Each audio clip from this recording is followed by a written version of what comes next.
নবীরা দোয়া করলেও কবুল, নবীরা বদদোয়া করলেও কবুল।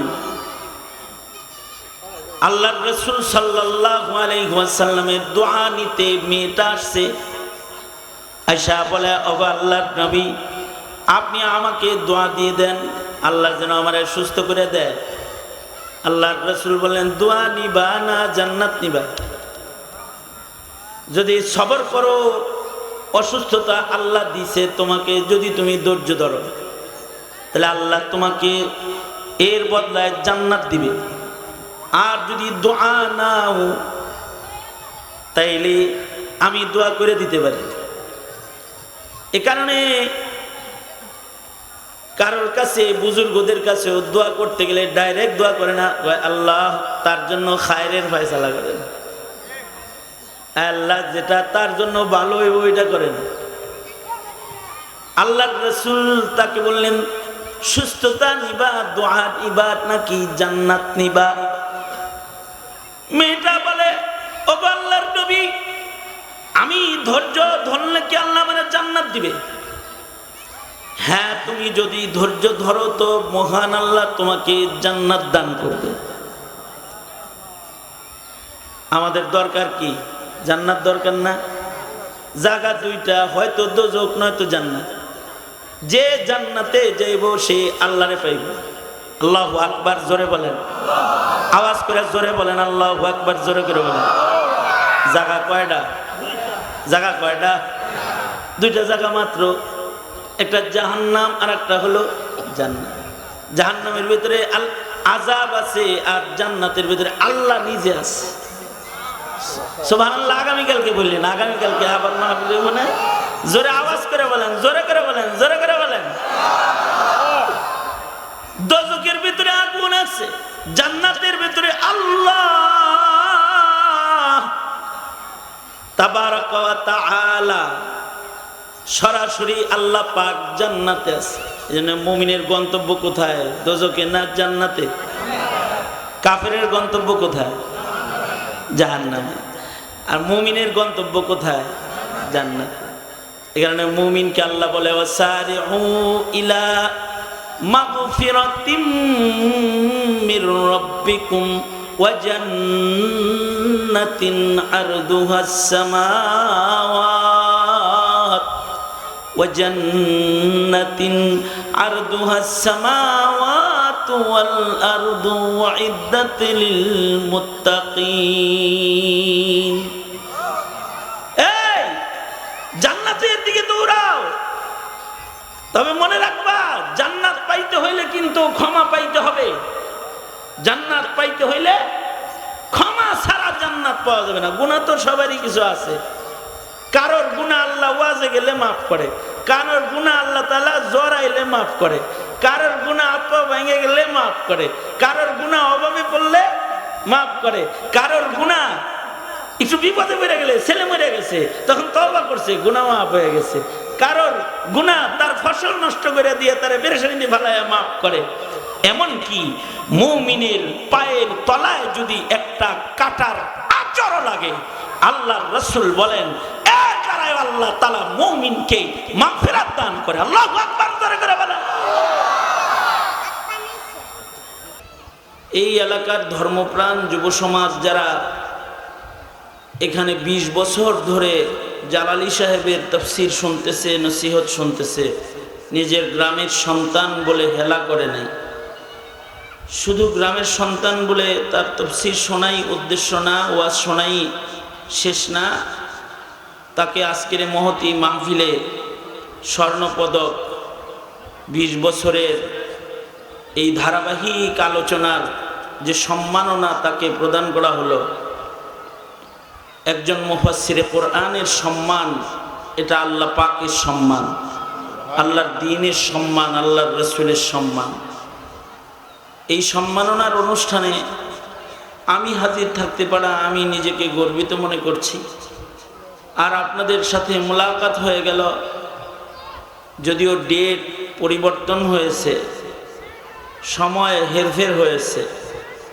আসলে মানুষ বলতেই সব অপারগ, মানুষ সব অক্ষম, আমিও তো মানুষ, আমি অক্ষম।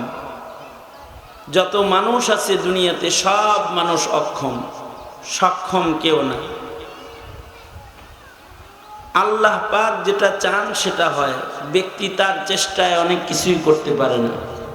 এ কারণে ব্যক্তির সিদ্ধান্তের পরিবর্তন হয়। শেখ হাসিনা এক সময় সিদ্ধান্ত নিয়েছিল জীবনের বিনিময়ে হলেও গণভবনে বসে থাকবে। তার অক্ষমতার কারণে সে পালিয়ে ভারত চলে যেতে বাধ্য হয়েছে।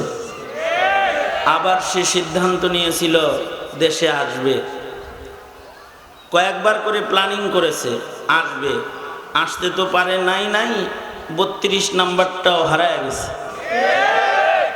এগুলো সব অক্ষমতার অংশ। কিসের অংশ বলেন? কিসের অংশ? জোরে বলেন। অক্ষমতার অংশ। শুধুই শেখ হাসিনা অক্ষম আর ডক্টর ইউনূস অক্ষম আর আমেরিকার প্রেসিডেন্ট অক্ষম, আইয়ুবি অক্ষম তাই না? আপনারাও অক্ষম, আমরা সবাই অক্ষম। সক্ষম একমাত্র একজন, তিনি কে? আওয়াজ করে জোরে সবাই মিলা বলেন, আরো জোরে করে। করিমপুরের যে প্রসিদ্ধ আওয়াজটা আছে সেই আওয়াজে বলেন, জোরে বলেন, সক্ষম কে? আরো জোরে বলেন, সক্ষম কে? সকল সক্ষমতা কার? আল্লাহ। সব সক্ষমতা একজনের। এ কারণে আমাদের মনে চাইলেই কোথাও যেতে পারি না, আমরা মনে চাইলেই বয়ান করতে পারি না, আমরা বয়ান করলেই আমাদের বয়ানে কেউ বুজুর্গ হয়ে যায় না। বয়ানের ভিতরে বুজুর্গি আছে কোন? আমাদের বয়ান শোনার পরেও মানুষের পরিবর্তন হয় না। আমাদের কেন? নবীরা বয়ান করেছেন, নবীদের বয়ানে পরিবর্তন হয় নাই। কারণ পরিবর্তন করার ক্ষমতা একমাত্র কার? আওয়াজ করে জোরে বলেন, কার? তিনি যদি পরিবর্তন না করেন, জালালী সাহেব 20 বছর না 50 বছর, 100 বছর না 950 বছর যদি নূহ আলাইহিস সালামের মতো দাওয়াত দিতে থাকে, পরিবর্তন হবে না। বাবা আদম আলাইহিস সালামের মুজিজা হলো ইলম। ওয়া আল্লামা আদম আল আসমাআ কুল্লাহ। এত সব কিছুর, সব জিনিসের নাম, সব জিনিস সম্পর্কে জ্ঞান সর্বপ্রথম যিনি পেয়েছেন তিনি হলেন আমাদের আদি পিতা আদম। আদম আলাইহিস সালাম যদি কোনো কিছুর নাম না জানতেন, আমরা কইতে পারতাম না যে এটা গিলাস, আমরা বলতে পারতাম না যে এটা টুপি। উনি আগে সব কিছুর নাম জানছেন।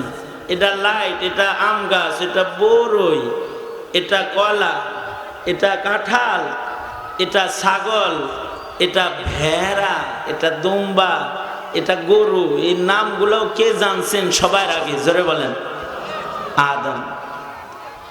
এই নামগুলা সবকিছুর নাম আল্লাহ তাআলা আদমকে শিক্ষা দিয়েছে নিজে।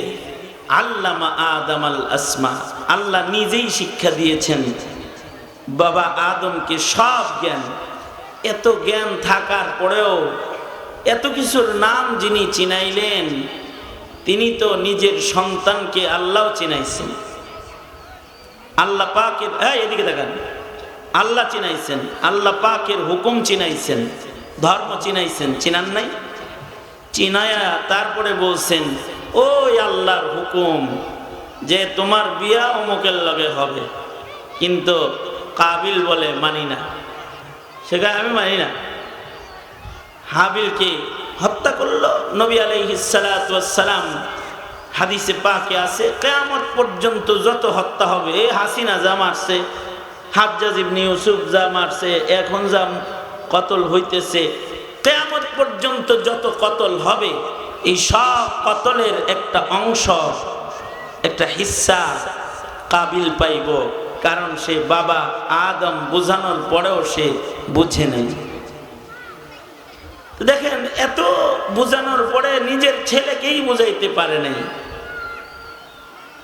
নূহ আলাইহিস সালামের মুজিজা হলো, নূহ আলাইহিস সালামের বড় মুজিজা, ছোট ছোট মুজিজা অনেক আছে, নৌকা ওনার মুজিজা, আরো অনেক কিছুই আছে মুজিজা, কিন্তু ওনার আসল মুজিজা হলো দাওয়াত ইলাল্লাহ।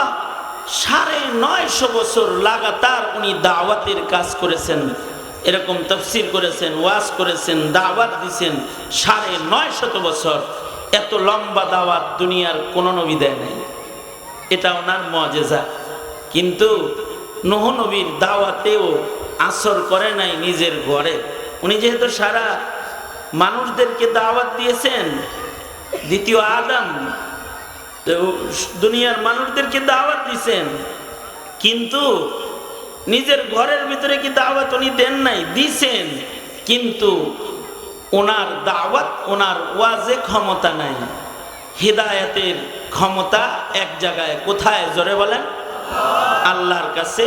এ কারণেই আল্লাহর কাছে দোয়া করতে হয়, ইহদিনাস সিরাতাল মুস্তাকিম। তিনি যদি হিদায়াত না দেন, কেউ হিদায়াত পায় না, কারোর বয়ানেও পায় না, কারোর ওয়াজেও পায় না, হুমকিতেও পায় না, ধমকিতেও পায় না। হিদায়াত স্বয়ং আল্লাহ দিলে তখন পায়। এ কারণেই নবীজি চেষ্টা করছেন চাচাকে, কিন্তু চাচা কবুল হয় নাই। অথচ নবীজিকে যে সবচেয়ে বেশি ঘৃণা করতো যারা, তারা কবুল হয়ে গেছে। আল্লাহ রাসূল সাল্লাল্লাহু আলাইহি ওয়াসাল্লাম উমরাতুল কাজা করার জন্য আল্লাহর নবী যখন মক্কায় ঢুকলেন উমরা করতে, নবীজির সাথে খালিদ ইবনুল ওয়ালিদের ঘৃণা এত বেশি ছিল যে আমর ইবনুল আস, খালিদ ইবনুল ওয়ালিদ, এদের নবীজির প্রতি গুসা, রাগ এত বেশি ছিল যে নবী মক্কায় ঢুকছে দেখা তারা রাগ করে মক্কা থেকে গেছে। কিছু মানুষ আছে, হে হুজুর রাইতেছে গ্রামে, জায়গা আছে না এরকম কিছু? হ্যাঁ, আজকে পুরি থাকতাম না, আজকে থাকুন ব্রাহ্মণবাড়িয়া, জায়গা। এরকম কিছু লোক থাকে। এরকম যারা, তাদের ভিতরে একজন হলো খালিদ ইবনুল ওয়ালিদ, আমর ইবনুল আস। ওনারা নবীজি ঢুকছেন দেখা ওনারা রাগ করে মক্কা ছাইরা বাইরে গেছে, মক্কাই থাকতাম না, বাইরে থেকে চলে গেছে। কিন্তু মহান আল্লাহ যখন কবুল করছেন, আল্লাহ যখন কবুল করছেন, তখন খালিদ ইবনুল ওয়ালিদ পাগল হয়ে রাসূলের কাছে চলে গেছে। আর এইরকম পাগল হইছে যে জীবনের শ্রেষ্ঠ মৃত্যুকে গ্রহণ করার জন্য যুদ্ধের ভিতরে ঢুকে পড়তো, নিজেরে শহীদ করানোর লেগে। হাজার হাজার সৈন্যের ভেতরে তরবারি নিয়ে মাঝখানে ঢুকে পড়তো যে শহীদ হইতে চাই। কিন্তু আল্লাহ তার রাসূলের মাধ্যমে তাকে লকব দিয়েছেন সাইফুল্লাহ। নিজে শহীদ হইলে চাইতে কি হইব? মরতে চাইয়াও মরতে পারে না, মরতে চাইয়াও মরতে পারে না, শহীদ হইতে চায়। কিন্তু আল্লাহ তাআলা খালিদ ইবনুল ওয়ালিদকে বিছানায় মরণ দান করছেন, শুয়ে ঘরের ভিতরে মরে গেছে। মরতে চাইছে ময়দানে, কিন্তু মারছে কোথায়? আল্লাহ। কারণ সাইফুল্লাহ যাকে লকব দেয়া হয়েছে, এই তরবারি তো মানুষ ভাঙতে পারে না। এ কারণে যত বীরের ভিতরেই ঢুকতো, ওইখানে নবীর মুখে সাইফুল্লাহ হইছে না, নবীর মুখের কথার দাম আছে না, নবীজির মুখের কথার দাম আছে না। নবী বলছে সাইফুল্লাহ, এটা আল্লাহর তরবারি, তো এটাকে মানুষ ভাঙতে পারতেছে না। আমাদের নবী আলাইহিস সালামের কথা একবার মুখ দিয়ে একটা বাইর হয়ে গেলে সেটা এরকমই। আল্লাহর রাসূল একজনকে বলছেন, তোরে বাঘে খাইব। ও পাহারা দিয়েও বাঁচতে পারে না, ওরে বাঘেই খাইছে। আল্লাহর রাসূল, বুখারী শরীফে আছে, আল্লাহর রাসূল এক মহিলাকে দোয়া দিয়ে দিয়েছেন। এক মহিলা নবীজির কাছে আসছে, আয়েশা বলে, ওগো সরকার, ওগো সরদার, আমার মৃগী রোগ হয়েছে, আপনি আমার জন্য দোয়া করেন। আপনি আল্লাহর পয়গম্বর, আপনি যদি দোয়া করে দেন তাহলে আমার মৃগী রোগ ভালো হবে। নবী দোয়া করলে ভালো হবে না? নবী দোয়া করতেছে, নবী মুখ দিয়ে কিছু বললে তো মহান আল্লাহ সেটা কবুল করে নেয়। নবীরা দোয়া করলেও কবুল হয়, বদদোয়া করলেও কবুল হয়। নবীজি যাদের ব্যাপারে বলছেন যে তুমি এটা করো না, তারপরেও করছে। নবী বলছেন হাত তুলতে পারবে না, তো জীবনে হাত তুলতে পারে না। আর নবীজি কাউকে দোয়া করে দিছেন, ইলমের দোয়া, ইলমের সাগর তার ভেতরে প্রবাহিত হয়ে গেছে। নবীরা দোয়া করলেও কবুল, নবীরা বদদোয়া করলেও কবুল। আল্লাহর রাসূল সাল্লাল্লাহু আলাইহি ওয়াসাল্লামের দোয়া নিতে মেয়েটা আসছে। আয়েশা বলে, ওগো আল্লাহর নবী, আপনি আমাকে দোয়া দিয়ে দেন, আল্লাহ যেন আমারে সুস্থ করে দেয়। আল্লাহর রাসূল বললেন, দোয়া নিবা না জান্নাত নিবা? যদি সবর করো, অসুস্থতা আল্লাহ দিছে তোমাকে, যদি তুমি ধৈর্য ধরো, তাহলে আল্লাহ তোমাকে এর বদলায় জান্নাত দিবে। আর যদি দোয়া নাও, তাইলে আমি দোয়া করে দিতে পারি। এ কারণে কারোর কাছে, বুজুর্গদের কাছে দোয়া করতে গেলে ডাইরেক্ট দোয়া করে না, আল্লাহ তার জন্য খায়রের ফয়সালা করেন, আল্লাহ যেটা তার জন্য ভালো ওইটা করেন। আল্লাহর রাসূল তাকে বললেন, সুস্থতা নিবা দোয়ার ইবাদ নাকি জান্নাত নিবা? মেয়েটা বলে, ওগো আল্লাহর নবী, আমি ধৈর্য ধরলে কি আল্লাহ আমাকে জান্নাত দিবে? হ্যাঁ, তুমি যদি ধৈর্য ধরো তো মহান আল্লাহ তোমাকে জান্নাত দান করবে। আমাদের দরকার কি? জান্নাত দরকার না? জায়গা দুইটা, হয়তো দোজখ নয়তো জান্নাত। যে জান্নাতে যাইব সে আল্লাহরে পাইব। আল্লাহু আকবার, জোরে বলেন, আওয়াজ করে জোরে বলেন, আল্লাহু আকবার, জোরে করে বলেন। জায়গা কয়টা? জায়গা কয়টা? দুইটা জায়গা মাত্র, একটা জাহান্নাম আর একটা হলো জান্নাত। জাহান্নামের ভিতরে আযাব আছে আর জান্নাতের ভিতরে আল্লাহ নিজে আছে। সুবহানাল্লাহ। আগামীকালকে বললেন, আগামীকালকে আবার মাহফিলে মনে জোরে আওয়াজ করে বলেন, জোরে করে বলেন, জোরে করে বলেন। দোজখের ভিতরে আগুন আছে, জান্নাতের ভিতরে আল্লাহ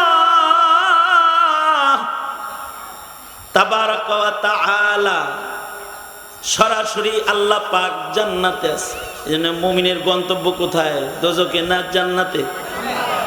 কাফেরের গন্তব্য কোথায়? জাহান্নামে। আর মুমিনের গন্তব্য কোথায়? জান্নাতে। এই কারণে মুমিনকে আল্লাহ বলে, ওয়াসারিউ ইলা মাগফিরাতিম মির রাব্বিকুম ওয়া জান্নাতিন আরদুহাস সামাওয়াত ওয়া জান্নাতিন আরদুহাস সামাওয়াত ওয়াল আরদু উইদ্দাত লিল মুত্তাকিন। এই জান্নাতের দিকে দৌড়াও। তবে মনে রাখবা, জান্নাত পাইতে হইলে কিন্তু ক্ষমা পাইতে হবে। জান্নাত পাইতে হইলে ক্ষমা ছাড়া জান্নাত পাওয়া যাবে না। গুনাহ তো সবারই কিছু আছে। কারোর গুনাহ আল্লাহ ওয়াজে গেলে মাফ করে, কারোর গুনাহ আল্লাহ তাআলা জড়াইলে মাফ করে, কারোর গুনাহ আপা ভেঙে গেলে মাফ করে, কারোর গুনাহ অভাবে পড়লে মাফ করে, কারোর গুনাহ একটু বিপদে পড়ে গেলে, ছেলে মরে গেছে তখন তওবা করছে, গুনাহ মাফ হয়ে গেছে। কারোর গুনাহ তার ফসল নষ্ট করে দিয়ে তারে পেরেশানিতে ফেলায়া মাফ করে। এমনকি মুমিনের পায়ের তলায় যদি একটা কাঁটার আঁচড় লাগে, আল্লাহর রাসূল বলেন, একারায় আল্লাহ তাআলা মুমিনকে মাগফিরাত দান করে। আল্লাহু আকবার, জোরে করে বলেন। এক একজনের ক্ষমা এক এক লাইনে হয়। তবে মনে রাখতে হবে, এত নড়াচড়া করেন না কিন্তু, চুপ করে বসে থাকেন, সময় কম। কারণ ক্ষমা এই অসুস্থতা দিয়েও ক্ষমা হয়। এমনকি অসুখ যদি কারোর হয়, তাহলে আল্লাহর লগে চেতাচেতি করেন না, ঠিক না? কারণ আল্লাহ আপনারা আমার অসুখ দেয়, এটা কি লেগে? বান্দার গুনাহ মাফ করানোর জন্য দেয়। অসুস্থতার সাবান পানি দিয়া বান্দার জীবনের গুনাহ ধুয়ে দেয়। সুবহানাল্লাহ, আর আস্তে করে বলেন সুবহানাল্লাহ। অসুস্থতা এটা গুনাহ মাফ করায়, অসুস্থতার দ্বারা দারাজাত বুলন্দ হয়। অসুস্থ রোগীদের দোয়া ফেরেশতাদের মতো কবুল হয়। সুবহানাল্লাহ, আর আস্তে কোন, আরেকটু আস্তে করে কোন। কারোর যদি ফেরেশতা হওয়ার শখ থাকে, তাহলে অসুখ হলে ওই টাইমটা হে ফেরেশতা। কারণ ফেরেশতাদের দোয়া যেমন কবুল হয়, অসুস্থ রোগীর দোয়া ওইরকম কবুল হয়। তাহলে অসুস্থতার দ্বারা গুনাহ মাফ হয়, মুসিবতের দ্বারা বান্দার দারাজাত বুলন্দ হয়। আশাদুন নাস নাসি বালাআন আল আম্বিয়া সুম্মাল আমসালু ফাল আমসাল। যে যত বড় হয় তার মুসিবত তত বড় হয়। আর মুসিবত আল্লাহ তাআলা প্রিয়দেরকে দেয়। তবে মুসিবতও চিনতে হয়, গজবও চিনতে হয়, আযাবও চিনতে হয়, আজমাইশও চিনতে হয়। মনে করেন না যে হাসিনার উপরে মুসিবত হয়েছে, এইটা কিন্তু আবার মুসিবত না, এইটা হলো ফেরাউনের উপরে যে ডাইছিল এইটা।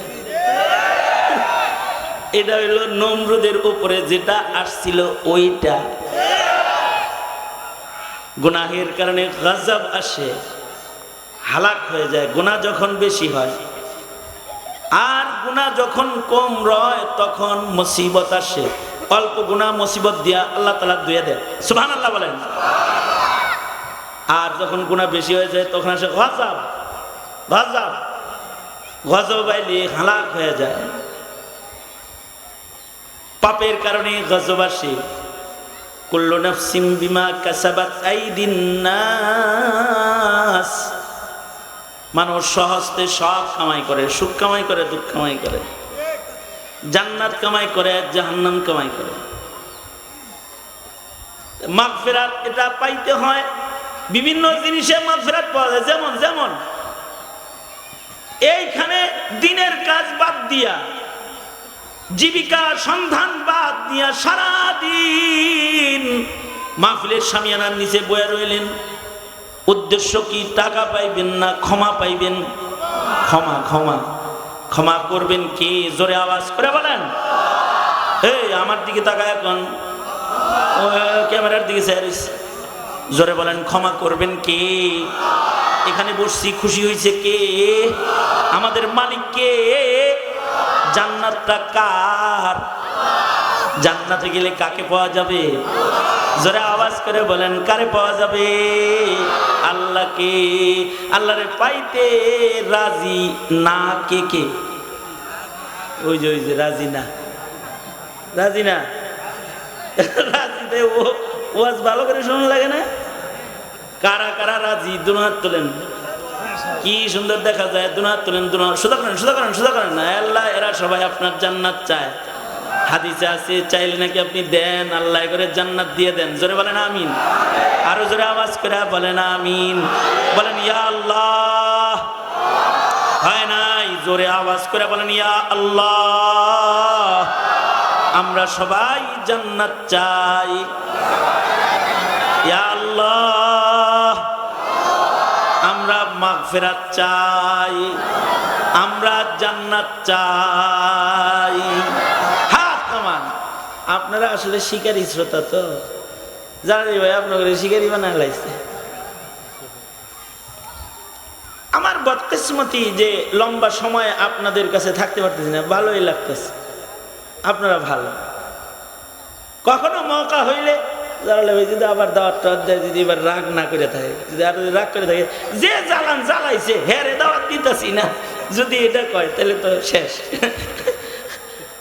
আর যদি আবার দাওয়াত দেয় তাহলে আবার দেখা হইতে পারে। আপনাদেরকেও তো অনেক কষ্ট করতে হয়েছে। আপনারা কি কষ্ট পাইছেন? এই মিছা কথা বললেন, কষ্ট পাইছেন, কিন্তু মাফ করে দেওয়া একটা হিসাবে যাক, মোল্লাই তো দিয়েছে কষ্ট, যা মাফ করে দিলাম না, কি বলেন? মাফ যে যারা দিলের থেকে সরাই লাইছেন, যাই বিষয় যা কষ্ট টষ্ট দিচ্ছে ছেড়ে দিছি, যারা দিলের থেকে সরাইছেন তাদের জন্য বুখারীর আরেকটা হাদিস আছে, অথবা কোরআনে কারীমের আরেকটা আয়াত আছে, খুযিল আফওয়া ওয়া'মুর বিল উরফি। আল্লাহ তাআলা বলেন মানুষকে ক্ষমা করতে থাকো। যদি মানুষকে ক্ষমা করো তাহলে মহান আল্লাহ তোমারে ক্ষমা করে দিবে, তোমাকে ক্ষমা করে দিবে। যাই হোক, ক্ষমা লাগবে। কারণ একটা কারণ হইল কেন ক্ষমা লাগবে?